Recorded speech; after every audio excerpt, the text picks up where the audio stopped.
ya, bagus omega 3 ya.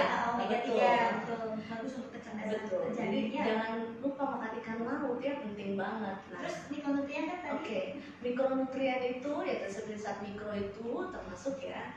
Saya dulu diajarin nih sama guru saya yang lebih paling hafal paling cepat adalah A, D, E, K ya. A, asam folat itu penting banget untuk mencegah kecacatan pada bayi ya. Kalau pernah lihat spina bifida, neurologic defect, gitu. Jadi kecacatan pada bayi. Jadi minimal kelainan bawaan itu ya. Betul, kelainan bawaan.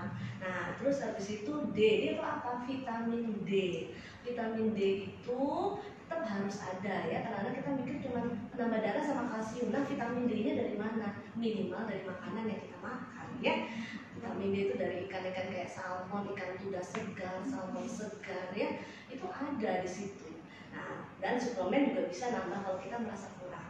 Terus E-nya adalah ferus atau zat besi ya. Zat besi. Nah, pasti kan kalau ke puskesmas atau kalau ke dokter atau kemana pasti kan pasti ditambah penambah besi. Dikasih vitamin enggak dok, dikasih penambah besi. Oh iya, sama aja sebenarnya. Penambah besi itu maksudnya penambah darah ya, agar mencegah terjadinya anemia. Itu pasti banget karena pada kehamilan penting banget gitu. Terus satunya K, kalsium. Kalsium itu penting ya, karena untuk tulang ya, tulang dan seperti itu. Jadi lengkap sebenarnya ADEK itu, karena nanti itu semua akan melengkapi. Jadi kan asalnya namanya nutrisi itu yang lengkap dan seimbang. Jadi berlebihan juga nggak boleh, kurang juga nggak boleh ya dokter ya. Terus dok, ini kan tadi sudah dibahas tentang makronutrien, mikronutrien ya dok ya. Nah, sebenarnya parameter kecukupan nutrisi pada ibu hamil itu apa sih dok? Apakah berat badan atau apa dok? Jadi pada ibu hamil itu kan kita sebenarnya otomatis peningkatan kalori itu penting ya. Jadi kebutuhan kalori pada ibu hamil itu pasti meningkat. Jadi pada trimester 1 kita kurang lebih pada ibu hamil itu butuh 2. Tapi kalau trimester 2 dan trimester 3 naik lagi kebutuhan kalorinya, tambah sekitar 300 kalori. Mungkin tambah 2 gelas susu. Jadi susu itu penting nggak? Menurut saya penting, apalagi kalau kita yang kira-kira makannya seadanya. Jadi untuk kalau makan seadanya ditambah susu, ditambah suplemen seperti itu. Jadi semakin bertambah usia kehamilan harus semakin banyak ya dok ya? Iya. Dari berat badan ibunya kan akan naik ya. Nah, berat badan ibunya naik, kadang-kadang kita nanya masih normal nggak sih naik segini? Nah itu. Jadi itu ada 4 kriteria. Jadi semua harus dihitung dari namanya indeks massa tubuh. Kita hitung-hitung sendiri ceritanya ya. Jadi kira-kira kita tuh underweight nggak sih? Kurang nggak sih berat badan kita? Atau kita yang tipe yang normal? Atau kita tipe yang overweight atau kelebihan berat badan? Atau kita tipe yang malah obesitas atau lebihan berat badan tapi lebih banget gitu ya. Nah, pertama kalau yang ibu hamil yang underweight ya, yang yang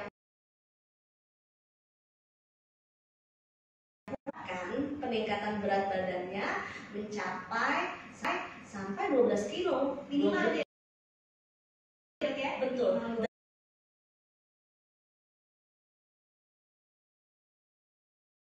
8 kurang lebih 8 sampai 12 kilo selama kehamilan ya, bukan dalam 1 bulan ya. Selama kehamilan 8 sampai 12 kilo. Nah, lalu kedua, kalau misalnya orangnya normalnya kayak dokter Farah gini ya, kan normal gitu. Indeks massa tubuhnya normal. Jadi kalau waktu hamil peningkatan berat badannya paling enggak bisa sampai 11 kilo. Sampai 11 kilo cukup. Jadi nggak usah sampai saya naik 20 kilo. Nah, itu juga kita harus ada diet dikit. Tapi diet itu dalam arti membatasi karbohidrat dan lemak. Bukan diet gak makan malah bahaya ya. Terus yang overweight ya, sampai 10 kilo aja. Nggak boleh lebih ya. Jadi jangan terlalu banyak gitu. Terus kalau misalnya yang obesitas, pada yang obesitas tuh ya ada obesitas nggak apa-apa ya, jangan khawatir, jangan langsung saya mau diet karena saya udah besar, jangan. Obesitas, jadi pasien hamil, ibu hamil tidak boleh diet untuk saya mengurusin badan saat hamil, tidak boleh. Tapi yang benar adalah membatasi asupan sehingga peningkatan berat badannya cukup, yaitu maksimal 6 sampai 8 kilo. Jadi nggak boleh 12 kilo sebaiknya. Itu ideal ya, idealnya seperti itu. Jadi peningkatan berat badan itu juga bertahap. Nah kalau misalnya kok saya nggak naik ya berat badannya, kita juga harus introspeksi diri, kita makannya apa. Kalau nggak ada yang masuk ya nggak naik juga ya berat badan ya. Ya seperti itu sih. Jadi yang penting cukup ya dok ya. Cukup dan Nutrisinya seimbang. Cukup seimbang. Betul. Tidak boleh berlebihan, tidak boleh kurang Betul. juga gitu ya dok ya. Karena itu tentunya ya nutrisi yang seimbang tadi, cukup dan seimbang bisa menghasilkan generasi-generasi yang sehat. Jadi nanti berat lahirnya cukup begitu ya dok ya, dan tidak kurang berat janinnya seperti itu.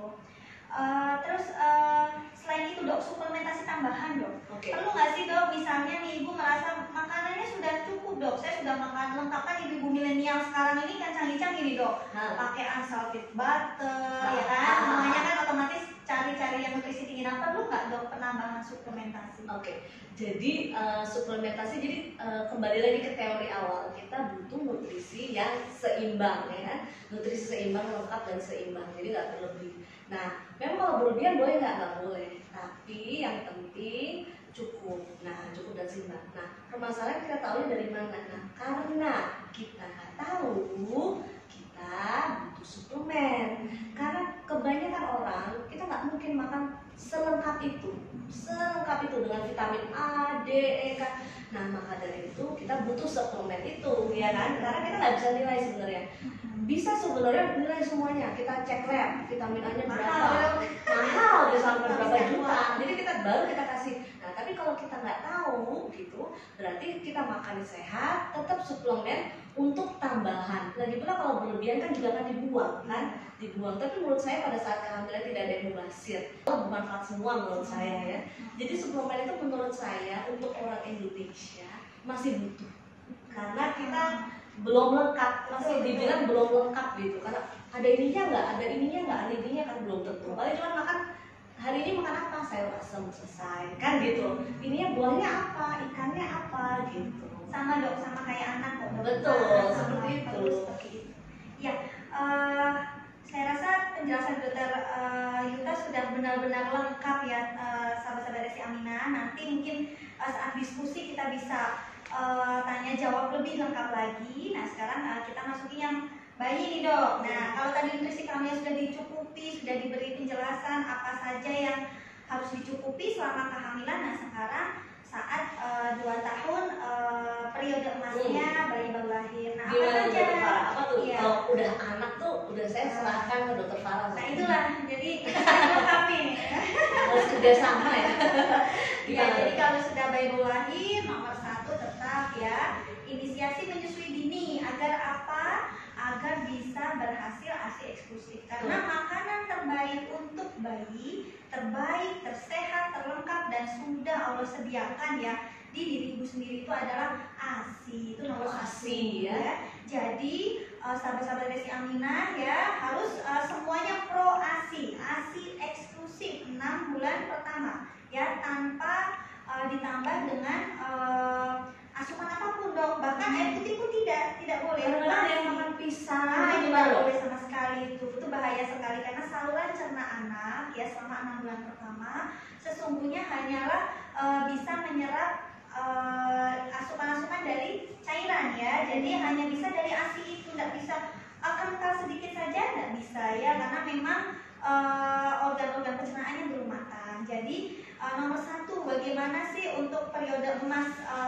pada anak ya setelah lahir, pastikan ibu mendapatkan perawatan inisiasi menyusui dini ya. Ada yang bayinya tidak ada masalah ya, kehamilannya tidak ada masalah. Karena apa, inisiasi menyusui dini itu sangat erat kaitannya dengan keberhasilan ASI eksklusif ya. Bayi-bayi yang langsung dilakukan inisiasi menyusui dini ya, maka ketika pertama kali kontak erat dengan ibunya itu merangsang tubuh ya untuk menghasilkan hormon prolaktin ya, yang kemudian menghasilkan ASI ya. Kemudian 6 bulan pertama tidak boleh ada tambahan apapun selain ASI ya. Dan nggak boleh pisang, nggak boleh ya.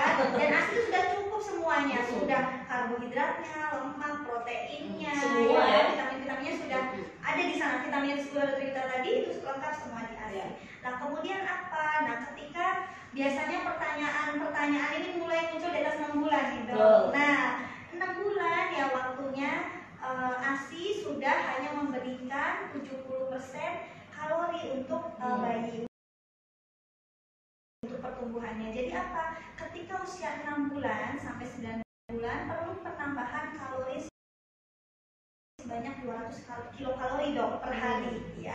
Sehingga itu bisa kita tambahkan dari makanan pendamping ASI. Nah, 6 sampai 9 bulan pertama apa sih yang bisa diberikan? Ya, pertama tentunya makanan halus, makanan yang dilumatkan ya.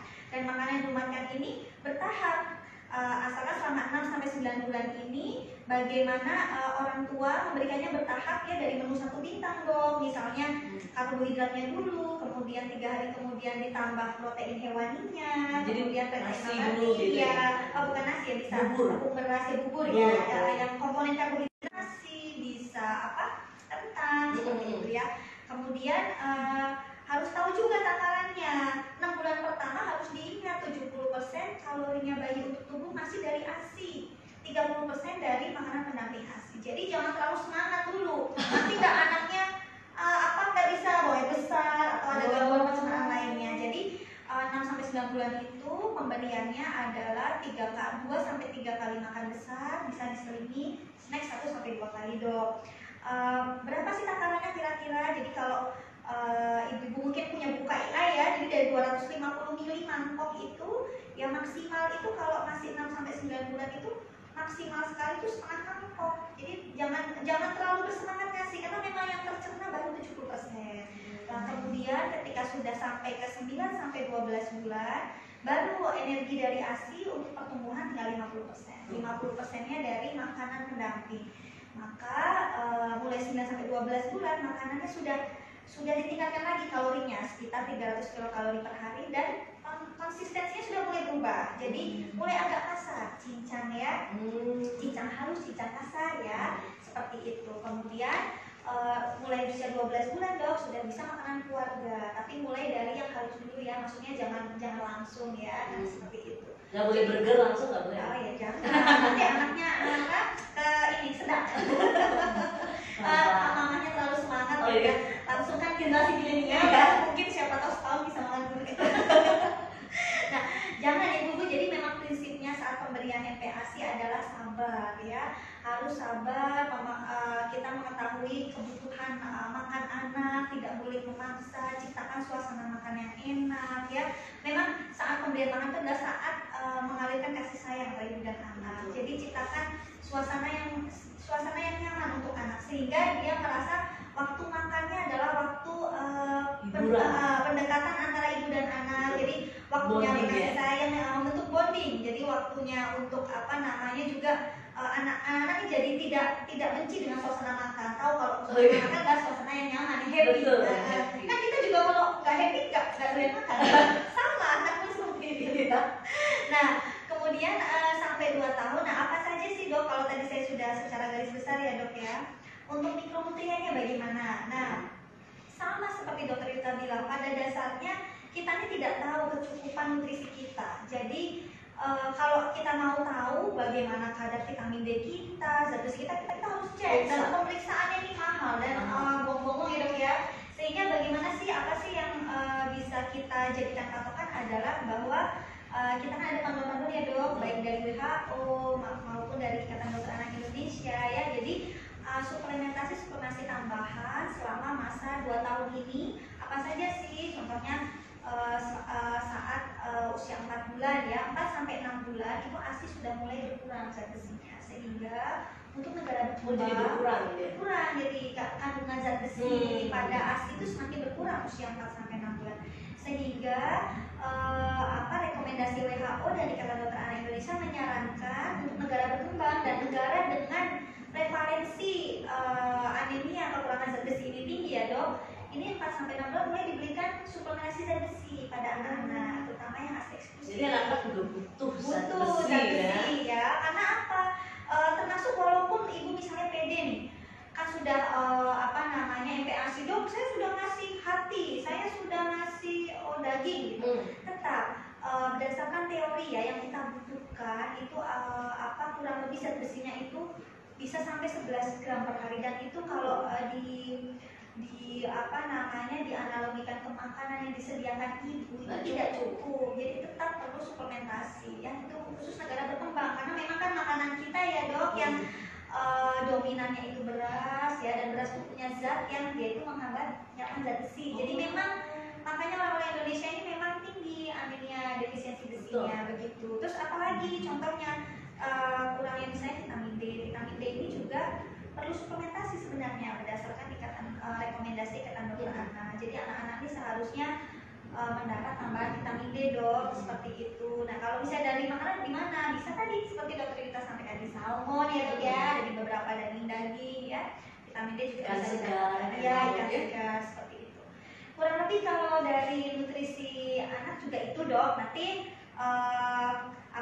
teori-teorinya. Setelah ini kita masuk ke sesi tanya jawab ya dok ya. Saya yakin sudah banyak nih yang tanya nih, karena biasanya kalau anak dan ibu dan anak nih, ibu-ibu ini kan sekarang care sekali ya pada anak-anaknya, jadi pastinya pengen selalu tanya. Kita buka ya pertanyaannya ya. Ini banyak sekali nih ya. Mungkin moderator bisa bantu saya pertanyaan pertama dari mana ya ini? Karena ini pertanyaan pertama dari saudara Ida Suci Trisnika dokter.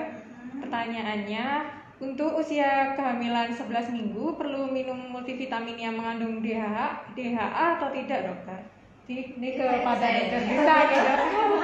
Karena ibu hamil usia kehamilan 11 minggu. Dari trimester 1 betul? Iya dokter.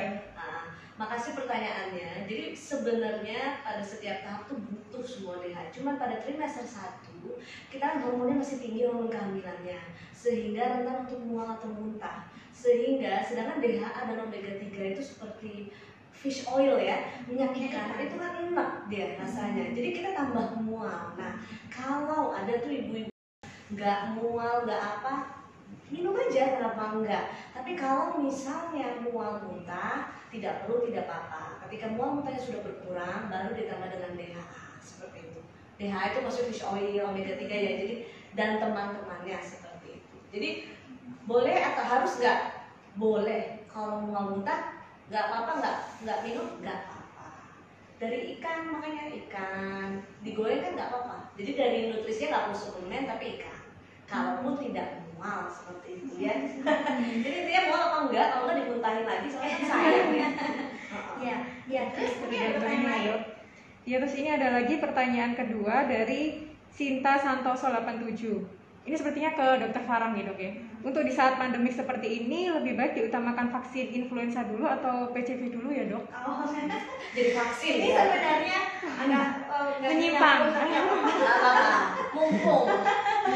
Oke, terima kasih ibu pertanyaannya. Ini pasti ibunya care sekali nih sama anaknya ya. Jadi gimana caranya anak sebisa mungkin jangan sakit dok. Jadi concern untuk diimunisasi. Baik di era pandemi COVID-19 ini, seperti saya sudah jelaskan ya di live saya sebelumnya, imunisasi sangat penting tetap dilakukan pada anak ya. Pada intinya semua imunisasi lengkap ya, yang imunisasi dasar maupun tambahan yang dari Ikatan Dokter Anak Indonesia maupun WHO harus diberikan pada anak ya. Karena apa, imunisasi ini kan mencegah penyakit-penyakit berbahaya ya, penyakit-penyakit mematikan yang sudah bisa dicegah dengan imunisasi. Jadi kalau misalnya urutannya itu semua harus diberikan loh ya, semuanya harus diberikan. Cuman influenza itu bisa diberikan mulai usia 6 bulan, sedangkan BCV ya atau pneumococcus bisa mulai diberikan usia 2 bulan. Jadi dilihat waktunya saja. Kalau misalnya anaknya masih umur 2 bulan misalnya ya, anaknya masih umur 2 bulan ya PCV dulu, karena influenza kan belum bisa. Tapi kalau misalnya sudah lewat 6 bulan ya jadwalnya disesuaikan dengan jadwal yang ada di jadwal imunisasi Ikatan Dokter Anak Indonesia, begitu ya. Jadi pada dasarnya semua itu perlu, karena apa tadi apalagi ini pertanyaan influenza sama PCV ya. Influenza itu kan vaksinnya melindungi anak terhadap virus influenza penyebab batuk pilek yang sering ya. Dan virus influenza yang kita punya sekarang ini sudah mengandung 4 jenis virus. Ada virus Yamagata, Victoria, intinya virus-virus yang sekarang ini selain COVID ya dok, lagi tren di Asia Tenggara. Jadi memang variannya setiap tahun influenza ini beda dok, bisa berganti ya, karena memang tergantung dari virus yang sedang ada di tahun ini seperti itu. Nah kemudian kalau PCV tetap ya strainnya ada 10 strain atau 13 strain melindungi terhadap pneumococcus atau radang paru. Nah, COVID-19 ini kan beberapa salah satu komplikasinya apabila terkena infeksi sekunder dok dari pneumococcus, makanya dipertimbangkan pemberiannya oleh vaksin itu. Tapi tetap keduanya penting. Kalau masalah urutannya ya bisa disesuaikan dengan usianya tadi. Begitu kurang lebih. Mungkin ada pertanyaan lain? Iya. Yang topiknya seputar Cina nih. Faza. Ini ada ya dokter. Iya. Dari Faza. Ini untuk dokter Adita ya. Dokter mau tanya, apakah untuk ibu yang menyusui bayi untuk dokter Parang ya? Dokter mau tanya, apakah untuk ibu yang menyusui bayi usia 9 bulan, namun ternyata sedang hamil lagi, tetap boleh lanjut menyusui atau tidak? Oh, ini kombinasi.